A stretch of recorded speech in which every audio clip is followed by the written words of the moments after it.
Vamos falar agora de política, um pouco mais de política aqui no nosso Entre Nós, porque o presidente da Câmara dos Deputados, Arthur Lira, convocou uma nova reunião para tratar justamente da finalização da discussão dos cortes federais. O pacote foi apresentado ao Legislativo e agora precisa haver essa discussão. Esse encontro aconteceu hoje na residência oficial dele, já acabou, os participantes saíram sem falar com a imprensa, à expectativa de uma fala do presidente da Câmara, Arthur Lira. Nossa reportagem em Brasília está mobilizada para acompanhar. O pacote de ajuste fiscal, enviado pelo governo ao Congresso, enfrenta dificuldades para avançar, já que os líderes partidários condicionaram a aprovação desse pacote à resolução do impasse sobre as emendas parlamentares. Bom, então se o presidente da Câmara, Arthur Lira, começar a falar em Brasília, a gente vai trazer ao vivo aqui para vocês a manifestação dele, mas enquanto isso, bastidores, aqui temos com Rodrigo Orengo. Boa tarde para você, Orengo, pode chegar. O presidente Lula ontem, Orengo, acabou fazendo uma reunião com os líderes mais objetiva, já não se sentia bem, mas está aqui em São Paulo, numa UTI, mas as negociações para tentar levar adiante a aprovação do corte de gastos, tudo que precisa ser votado ainda esse ano continua, só que os parlamentares, de alguma forma, Orengo, estão dizendo que, se não destravar a liberação de emenda PIX, a liberação de emendas, as verbas de emendas parlamentares, não tem votação. É isso.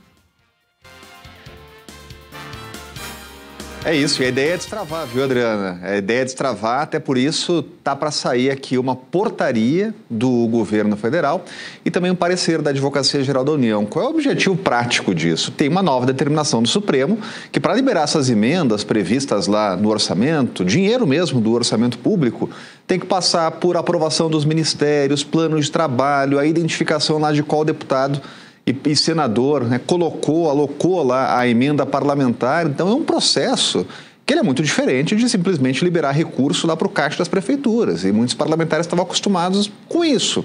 Agora, a resposta do governo é no sentido de tranquilizar os deputados e senadores, dizendo o seguinte: olha, com a portaria, com o parecer, a gente vai dirimir dúvidas e a gente vai encontrar um caminho aí para liberar esses recursos que estão previstos no orçamento.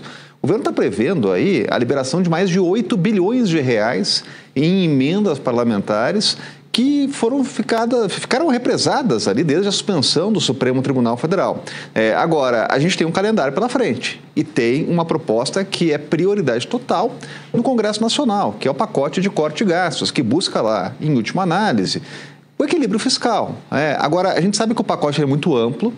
Diante de todas as dificuldades, é preciso agora focar no que é mais importante, e a gente tem que citar pelo menos uma pauta aqui, Adriana, que é vista aqui como prioritária. Estabelecer que o salário mínimo tenha lá uma trava de, no máximo, um reajuste de 2,5% para estar de acordo com as regras do arcabouço fiscal.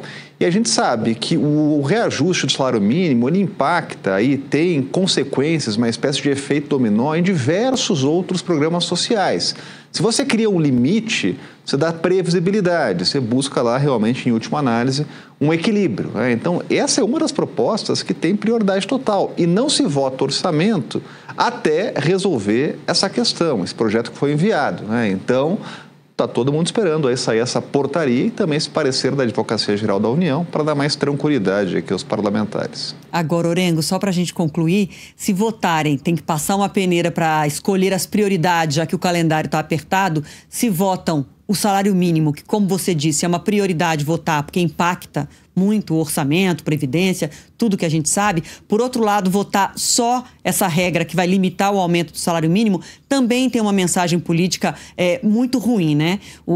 A população brasileira que recebe o salário mínimo ou que ganha baseado no valor do salário mínimo vai estar assistindo a uma negociação dos parlamentares por milhões, que no ano somam bilhões, em troca de uma votação objetiva demais, focando, por exemplo, só o mínimo. Algo mais precisa ser votado, né? Pelo menos para demonstrar que não estão somente cumprindo a tabela ali de aprovar o mínimo, no caso, o salário mínimo limitado.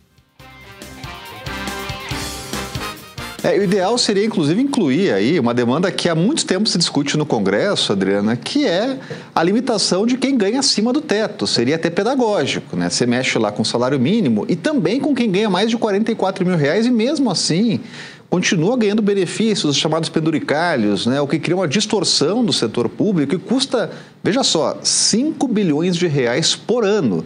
Só que aí tem que mudar a Constituição, e para mudar a Constituição você precisa de mais quórum, e é mais difícil do que um projeto que precisa apenas da maioria absoluta.